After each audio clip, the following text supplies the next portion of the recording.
Borilački sportovi nisu nešto što je strano Crnoj Gori, a MMA kao jedan od najpopularnijih vidova borenja trenutno u svijetu zauzeo svoj primat i u Crnoj Gori. A sve to zahvaljujući najviše dvojici momaka.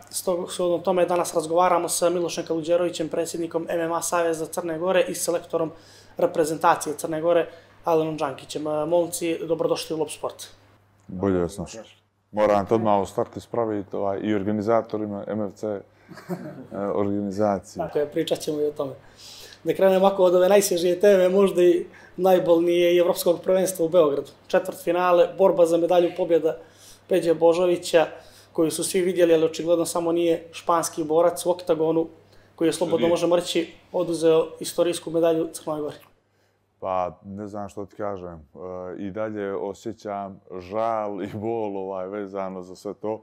Kao što znamo i prethodna dva svetska prvenstva, Peđa je dolazio do četvrtfinala, sad na Evropskom pobjedio čovjeka u četvrtfinale i sudija smatram da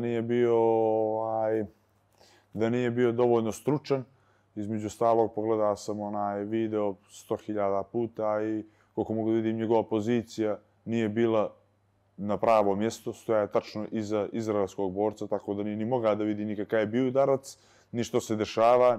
Između ostalog, kapiram da nije mogao ni da vidi da Peđa nije ugrožen, ali samim tim kako je krenuo da prekida, nije ni ostalim kolegama iz uglova dao znak da će da prekine, samo je krenuo da prekine borbu i vjerovatno zbog svoje nestručnosti nije odustao od te ideje, nego je nastavio do kraja.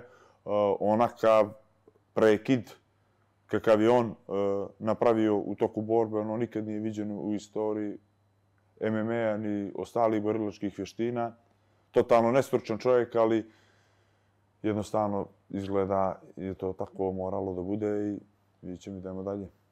Da, upravo pomenuo si snimak koji se pogledao milion puta, zavrtio se Balkanom, bukvalno su svi to vidjeli, ajde da kažemo, niko nije mogao da vjeruje, pogotovo kolege iz ostalih reprezentacija, svi su nekako bili tužni zbog tog događaja, a moramo da pomenemo i taj neki ponos koji je izazvala upravo ta reakcija, to je da Luka Božović, upravo Peđin brat, nije odradio meč za polufinale, za medalju iz tog razloga, zato što je njegovom bratu oduzeta pobjeda i to je čak naišlo i na odobravanje. Dosta ljudi smatrate da je to možda ispravna odluka u tom trenutku bila? Pa, znaš kako, što se tiče ostalih trenera koje se na početak pitanja pomenuo, oni su svi tako reagovali jer svi mogu da dođu u takvu situaciju da njihov borac bude, slobodno rečem, pokraden na onaj način kao što se nama desilo. Tako da, naravno, su svi stali uz nas i vidjeli su o čemu se radi. To su ljudi koji se bave tim i žive za to. Niko se ne bavi MMA-om iz nekog hira ili nekog posla, nego samo iz ljubavi. Jer to je jako težak sport i naporan i treba puno odricanja. Nije nešto da se nešto posebno vraća sem nekog zadovoljstva, da kažem, nekih uspjeha. Finansijski, ne uopšte, tako da to su ljudi koji su tu stvarno zbog MMA-a, pa je normalno su tako reagovali. To je jedna stvar. Druga stvar, dogovorili smo se i Miloš i ja i Luka i Peđa i Mensur i Luka Radulović, svi smo mi zajedno neđe došli do toga da ne treba Luka da radi dalje meč i zbog ponosa i zbog same energije koja je zavladala između nas u našoj reprezentaciji posle takve krađe i siguran sam da Luka ono što inače može da da u meč ne bi mogao da da u tim narednim borbama, jer sigurno zbog tog nekog nezadovoljstva. Nama dosta ljudi kaže treba je da odradi, da uzme medalju. Lako je pričat nekome ko nije nikad bio u oktagonu, lako je da priča nekome ko možda nema dovoljno ponosa ili lako je da priča nekome ko priča tek onako što bi on uradio.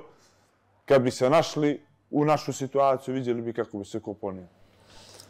I da zaokružimo ovu, ajde da nazovemo opet bolnu temu, je li ovo na neki način pokolebalo ili još više motivisalo vas za rad, tebe Miloše kao predsjednika, kao čovjeka koji se bavi tim stvarima koje su jako teške u smislu zatvaranja finansijskog kruga, nalaženja sponzora, to traje mjesecima i mjesecima da bi obezbijedio ovim momcima, a i Crnoj Gori, tu istoriju, medalju i popularizaciju ovog ultrapopularnog sporta u svijetu? Pa mogu da ti kažem da taj prvi mah, taj prvi moment, taj trenutno i dalje iskreno vlada taj isti osjećaj. Izgubili smo, Jelen i ja, baš svaku volju za sve što smo do tada radili. Nisi ja volju izgubio, ja sam samo ljut. Pa to je to, ali bili smo bezvoljni za sve živo. Ne kažem volju za MMM, u tom momentu smo izgubili volju za životom i stvarno tako smo se osjećali. To je taj osjećaj, ta atmosfera koja je vladala, o tome je Erlen prethodno pričao. Bukvalno niko nije imao volju za životom, a ne za nečim drugim. Stvarno je bilo onako baš jedna ružna situacija, ružna atmosfera. Oteto nam je nešto što nam je pripadalo. A mi smo dali sve od sebe, kao i svaki put do sada se nađemo. Tuđi smo bili na tom evropskom prvenstvu po prvi put i te prve medalje su nam bile tu ispred nas, u džepu. Zašto Luka nije izašao i baš nam ta medalja posle svega nije vrijeđala. Sa ovog evropskog u Beogradu 2024. godine apsolutno nam nije legitimno prvenstvo i zbog toga nam ta medalja apsolutno nikakvu vrijednost nema. To je stvar oko koje smo se složili i zbog toga Luka nije izašao na meč. Apsolutno 100% saglasno od strane svih nas koji smo bili u to uključeni, a pritom ovo je MMA i nije balet i momak mora da ima fokus, da ima glavu, da je usredsređen, a sigurno to nije bio nakon svega što se desilo, jer i on je, mislim, rođeni brat je, to sam rekao milion puta, a ponovit ću još jednom, mnogo više boli nepravda kad je na neko urađena nad nekim ko je vaše, nego nad vama lično. Makar je tako kod nas situacija, ajde u Crnoj Gori da kažem, da smo takav narod, polazim od sebe, imam brata, isto burnije reagujem kad se njemu neke stvari dese, nego što bih reagovao da se meni ista ta stvar desi. Mi ćemo naravno nastaviti gdje smo stali, ovo nas neće pokolebati u smislu da ok, više nećemo da se cimamo, naravno da ćemo da nastavimo sa svim gdje smo stali. Sad je to svjetsko u oktobru, dosta vremena će proći do tada, a mi ćemo i zaboraviti. Nećemo zaboraviti na ovo, ali ćemo biti manje nervozni, vjerojatno, do tada.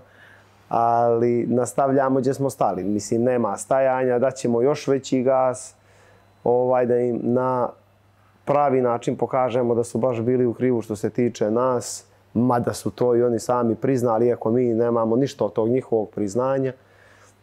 Da oni jesu pogriješili, da je to njihova odluka i jeste pogrešna, ali je sudija tako odlučio i to je to. To mi je malo neodgovorno od strane tako velike organizacije. Opet polazim od sebe s obzirom da smo promoteri, ali ja imamo našu organizaciju. Da se nešto tako desi na našem eventu, isti moment bi okupili sve sudije Oktagon i mi bi donijeli odluku koja bi morala da se desi u našoj organizaciji. Jer je naša i ta slika što sudije rade na našem eventu je slika nas. Samim tim mora da bude pravilno i kako treba.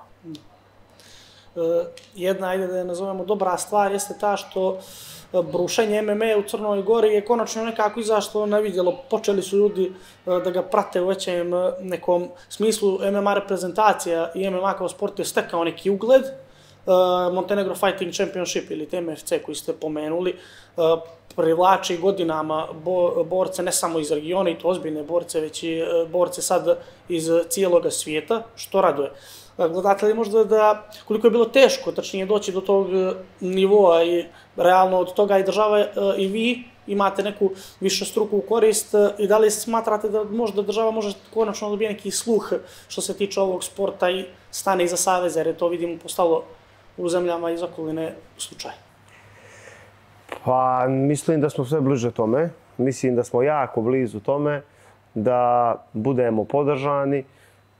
Da li tu treba da se desi dosta stvari? Treba. I svjetska MMA federacija radi na tom nečemu, na toj, evo taj sport akord je sad u Birminghamu, je li tako? Yes. U Birminghamu sad nakon ovog evropskog prvenstva gdje će da se priča o uvrštavanju MMA-a na tu listu, a Crna Gora prati baš tu listu. Sportovi koji su na toj listi su, da kažem, legalni sportovi ili ti imaju savez koja država finansira ili ti ministarstvo sporta.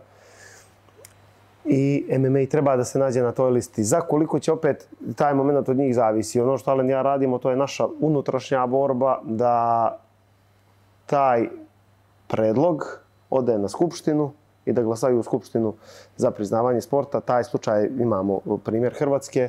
tako se u Hrvatskoj priznaje MMA. Tako da, eto, nije nemoguće, samo je potrebno da neko pokrene inicijativu i iskreno smatram da kad bi došlo do tog dijela da se glasa u Skupštini, mislim da bi ljudi podržali sport. Zašto ne bi, mislim, ne pričamo o legalizaciji, da ne navodim čega, već pričamo o sportu.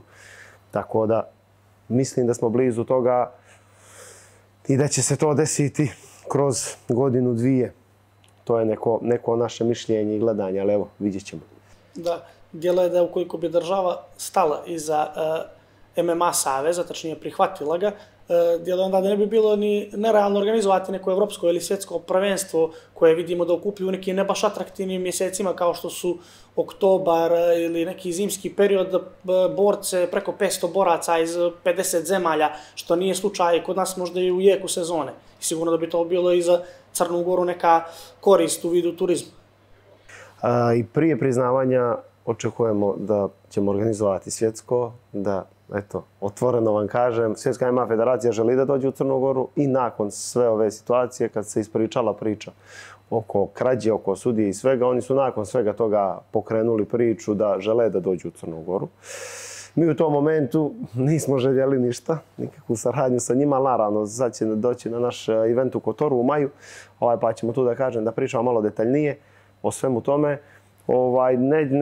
Kad bi čekali priznanje da bi nešto organizovali, to bi onda bila još veća nervoza u našim redovima. To nam nije potrebno, imamo podršku Ministarstva sporta za to, imamo podršku Ministarstva financija za to. Od opštine u kojoj se bude organizovalo, nadam se da ćemo imati podršku u adekvatnoj mjeri, a ne kao što je to bio slučaj sa našim glavnim gradom.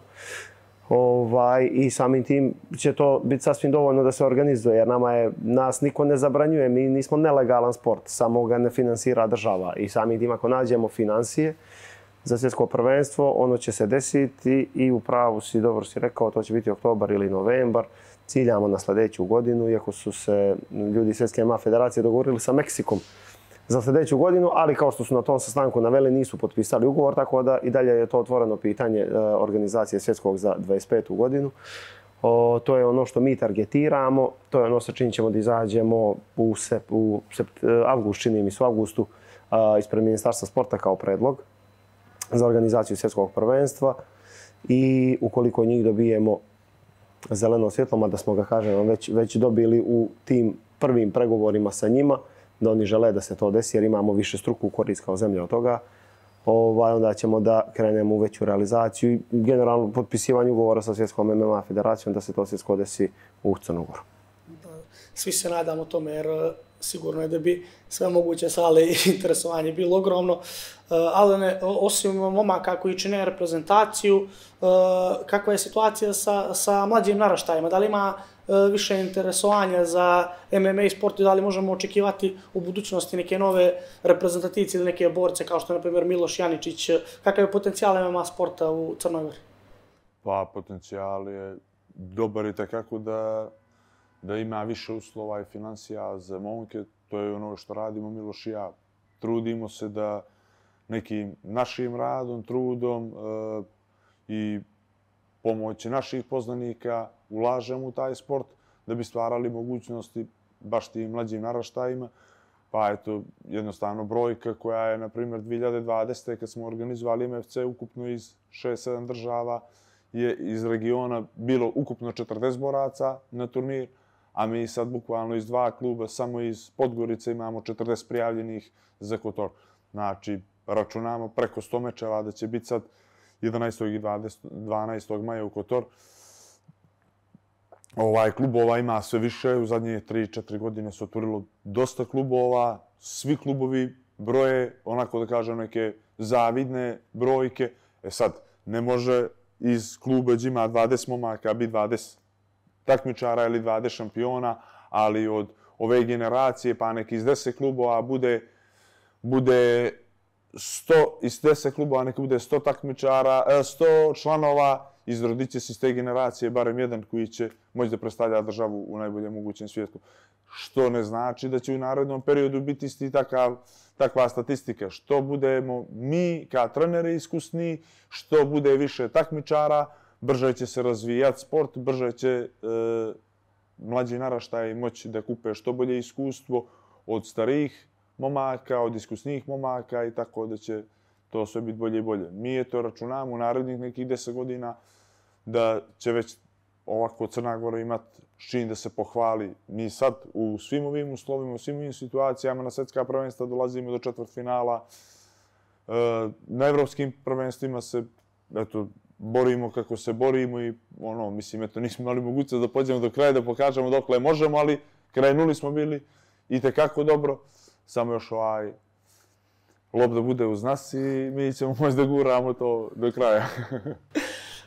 Pomenuli ste Kotor, borba na otvorenom, nešto što nije baš toliko učestalo. Prethodni event, svi su pričali u Beogradu o njemu, jer je bio prije svega interesantan, jer je na otvorenom lijepo vrijeme, ako posluži, to će sigurno da bude jedan event za pamćenje. Sigurno će da posluži. Nema drugi opcije.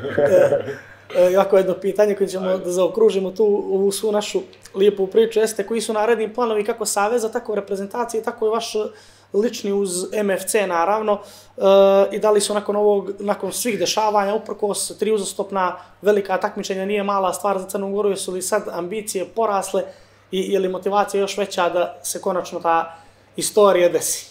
Pa znaš kako, mi smo samim odlaskom na ta 2 svetska evo evropskog prvenstva naučili dosta o MMA-u kao sportu. Napravili smo, Miloš konkretno je napravio dosta kontakta sa ljudima iz Evrope i svijeta, ja sa trenerima, tako da sa borcima, tako da mi sad u Kotoru očekujemo mnogo novih boraca, očekujemo neke nove države da će se pojaviti na našem MFC takmičenju. Što se tiče planova, pored toga MFC-a, biće Bosna, biće Srbija, to su, da kažem, regionalna takmičenja, biće to svetsko Uzbekistan, opet kažem ako log bude uz nas, biće Uzbekistan, tako da imamo mi do kraja godine dosta posla, na nama je da radimo, na takmičarima da treniraju, na Milošu i meni da radimo što se tiče organizacije, da što se tiče mogućnosti, kontakta i ima tu dosta posla, ima tu dosta, da kažem, nekih takmičenja koja nas čekaju, gdje treba da se dokažemo, gdje treba da brusimo forme i da kupimo iskustvo za sve ostalo što dolazi, jer smatram da ako, kao što je Miloš naveo, svetsko prvenstvo sljedeće godine bude u novembar, mi moramo da odradimo što više takmičenja, jer iskreno mi smo do sad vodili bukvalno 4 borca kao reprezentacija. Imali bi mi da ih povedemo i 10, da imamo uslove za to, razumiješ? Tako da sad hoćemo da se što više takmičenja desi, da tih 4 budu onako u najboljoj mogućoj formi, s najboljim mogućim iskustvom i što je nama teže da izaberemo koga ćemo da povedemo, znači da ćemo se pokazati što bolje na svijetu. Tako ja bih također dodao što se tiče našeg plana i rada MFC-a, ono što mi imamo sad za cilj je da nakon evropskog svake godine pravimo turnir koji je toliko jak po kvalitetu boraca da je jako približan evropskom prvenstvu. I o tome smo i pričali sad sa predstavnicima drugih zemalja dok smo bili u Beogradu na evropskom prvenstvu, jer složili smo se svi oko toga i oni, da kažem, i te skandinavske zemlje, i Ukrajinci, i Poljaci, apsolutno svi biraju borce na osnovu državnih takmičenja. I činjenica je da ni oni nemaju u jednoj kategoriji 5 baš dobrih boraca da bi ti koji od svoje kategorije imali više jakih mečeva u svojoj zemlji. Ono oko čega smo se složili je da nama, Evropljanima, je potrebno još jedno jako takmičenje pored evropskog kao pripreme za svjetsko prvenstvo, jer ono što smo do sad na prethodna 2 svjetska vidjeli da baš dominiraju Kazahstanci, Bahreinci i Uzbekistanci jednim dobrim dijelom. I Tadžikistanci, taj dio jeste, da kažem, rvači, baš onako rvači dominantno, da oni dominiraju, osvajaju najviše medalja. Pa dobro, izvini, i zbog samog trajanja runde, koja je 3 minuta, kad te rvač sruši i zadrži dolje, on bukvalno uzima rundu. Tako da je duža runda, možda ne bi to tako baš bilo, ali pošto runda traje 3 minuta kod amatera, to ima onako dosta utjecaja. Da, ima pozadinu, ništa sve okej. I druga stvar koja ide u prilog ome što Alen kaže je koncept tih evropskih i svjetskih je svaki dan meč i na taj način najmanja šteta. Kad je dominantno rvanje, šteta je najmanja, tu je kontrola dolje naznačeno par udaraca, rundu si dobio, prvu, drugu, treću i to je to. Tako da želimo da napravimo i jako smo blizu toga, jednu priču koja će da se ustabili, da bude tradicija u našoj zemlji nakon Evropskog prvenstva, da ide jako prvenstvo u Crnoj Gori, da bi i naši momci, a i svi koji nam dolaze u gosti imali jake mečeve, dobre mečeve i da to budu kao jedan vid priprema za svjetsko prvenstvo, jer kao što sam naveo, ni jedna zemlja u Evropi nema toliki broj dobrih boraca u jednoj kategoriji, konkretno amatera, da bi ti momci imali dosta mečeva u jednoj godini kvalitetnih sa pravim protivnicima, kakvi će se naći na svjetskom prvenstvu. To je naš cilj i kao što je Ale najavio, očekujemo preko 100 boraca na ovom prvenstvu, što je stvarno jedan ozbiljan broj od 21. kad smo krenuli, sa 40 do sad 24. doći da nam dođu preko 100 boraca i to pričam samo o turniru, ne pričamo o main eventu gdje će posebno da bude 14-15 mečeva, što je 30 boraca. Pričam samo o ovom amaterskom dijelu, amaterskom turniru koji će da traje 2 dana, subota, nedelja. I oko 20-23 meča je bilo 2021. tako? 20 do 23 meča. Mi smo sad imali 75 prošle godine. Tako je, 75 mečeva, sad idemo preko 100 mečeva, tako da to evidentno je da ti rezultati nam pokazuju da mi radimo pravu stvar, da smo na pravom putu, da držimo dobar pravac, jer eto, iz 3 kluba iz Crne Gore, ajde da pomenem ta 3 jer i taj treći je u Građe i dajemo iz tog kluba 55-60 boraca će da bude iz 3 kluba. Da. Znači, to je jedan baš pokazatelj da smo MMA digli na jedan veći nivo, da učestalost naših turnira, a i osnivanje saveza i reprezentacije, da se razumijemo, je dalo vjetar u leđa mnogim momcima, jer Alen i ja... Motivaciju, da dođu do reprezentacije. Mislim, čemu i služi, jel? Da najbolji predstavljaju svoju zemlju, jer Alen i ja također imamo za cilj da sutra ti reprezentativci imaju stipendiju, da to nije samo da ideš na svjetsko i evropsko, nego da imaš i stipendiju, jer si najbolji u svojoj zemlji.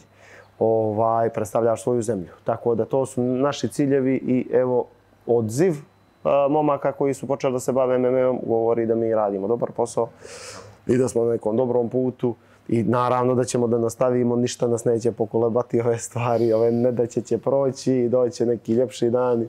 Možda ovo bude samo onako da probudi neki inat da na svetsko sljedeće ili evropsko se pokažemo. Bez muke se sablje ne sako. Ne. To je svaki nas koji je slušali glave nam je došlo. Momci, želim vam puno sreće u nastavku o vašem bitisanju i da vam se zahvalim što ste izvojili vrijeme da govorite za Lob Sport, pa da naš sljedeći razgovor protekne ovako u fizičkom obliku, malo drugačije, tačnije sa nekim odličnim oko vrata, pa bilo to zlato, srebro ili bronza, zasigurno je jedno, a to je da će biti istorijsko. Tako je. Hvala vama na pozivu i podršci.